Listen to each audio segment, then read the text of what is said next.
I did my third knee-jerk reaction, Charlie, which was like, well, screw it. If I'm not going to buy another property, I'll optimize the ones that I've got. So I got the wife to call the property managers and be like, how can we increase rents by like $20, $30, $50 a week? And then there was one home loan that a mortgage that I've got that I'm not too happy about with the rates. And we might even include it in the email. Like the bank that we used have increased it over and above like what the RBA has increased. Like this thing is now just trash. And so I've actually gone to the mortgage broker, hey, like this thing's trash. And he's like, it is trash. And I'm like, let's go and get this thing done. And we only bought that place in like May. So what's that, 6 months ago? And I'm like, no, I need new financing on that. That's horrible. And so I just went introspective and I just said, how can I improve my portfolio and optimize it? Because, hey, if I can't go swing a bat to go and grow the portfolio, I may as well swing the bat to optimize it. Completely. I think that's an underrated strategy, is improving the properties you've got. As property investors, I think there's an allure to always acquiring the next one.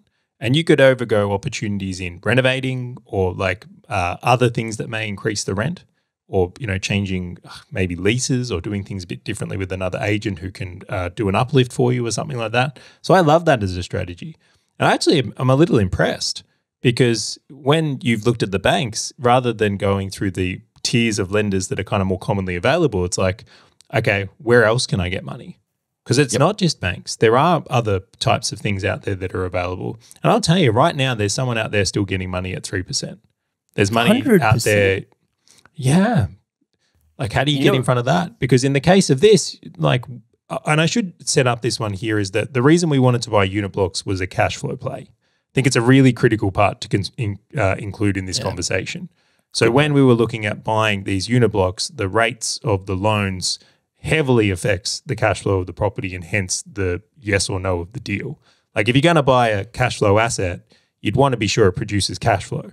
If it doesn't produce cash flow, then it's kind of not doing its job. But if you could find either an asset that does like 12% on a 7% loan, so you've got a spread in that way, or you can find cheaper lending, it's a way to readdress that. I will also put in briefly here is that I went through the same type of thing of going, well, if I can't find a good cash flow asset on this type of lending that's available to me, are there growth strategies or value add strategies that start to make sense?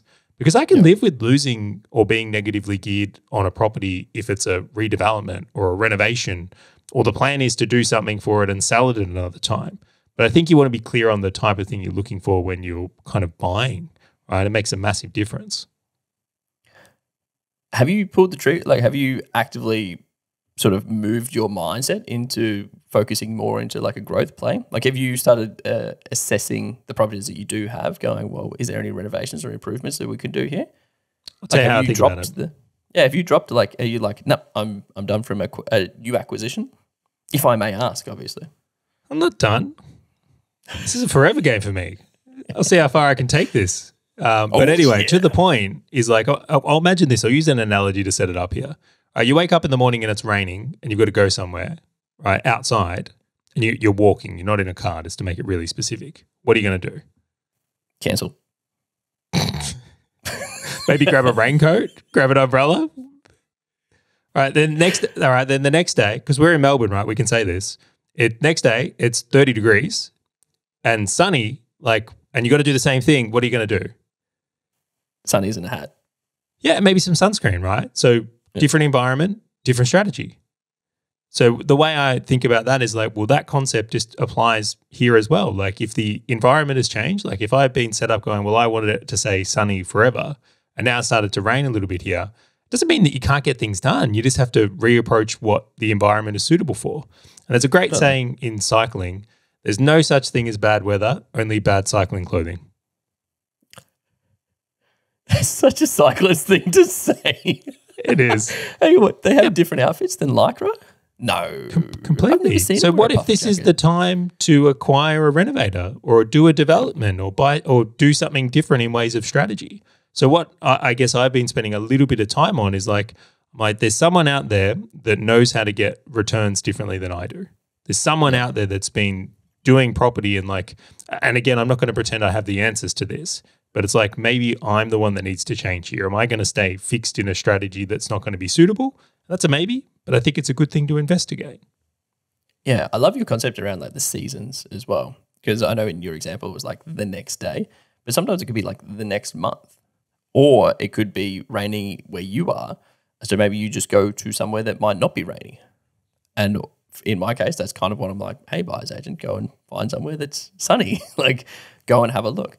The other thing that I'm thinking about here, so on one of our home loans, like the mortgage is just trash, like horrific. And I know I said it before, but I'll say it again just because of how no, it's worth it. I've seen the rates. I would pass it. I'm surprised you're not naming the bank, but I'll leave that out. I'm trying to be a nice guy. Trash. But what I do know is that a lot of the banks that exist now, first tier, second tier, will rechange and try and acquire new customers. And they will have some good packages that will come out. Maybe at the moment in November, it's just not that time. Like, they're like, cool, like we just don't need that many new customers. We don't care too much about it. I'm happy to wait another month or two, but I'm going to keep my finger on the pulse, because when they have hey, if you transfer your mortgage over, we're going to give you this great rate, we're going to do all of these things, I'm going to be tapping my mortgage broker on the shoulder and be like, hey, go out and refinance this thing, because right now it's just not working for me at all. And if you can't get a good rate now, I'll try again next month. I'll try again the month after. Like, similar to your seasons, banks have the same for lending. Everything changes readily, and they try to retain customers, get new customers, etc. And I'm happy to ride those waves, because I just understand. They run a business, right? They want to lend money. I think people forget that at times. All right, fellow property investor, if you loved the value from this short video and wanted to know more about how you can win at property investing, check out the full episode by clicking the link on your screen or in the description right now. Alternatively, click subscribe and you'll never miss another one of these videos.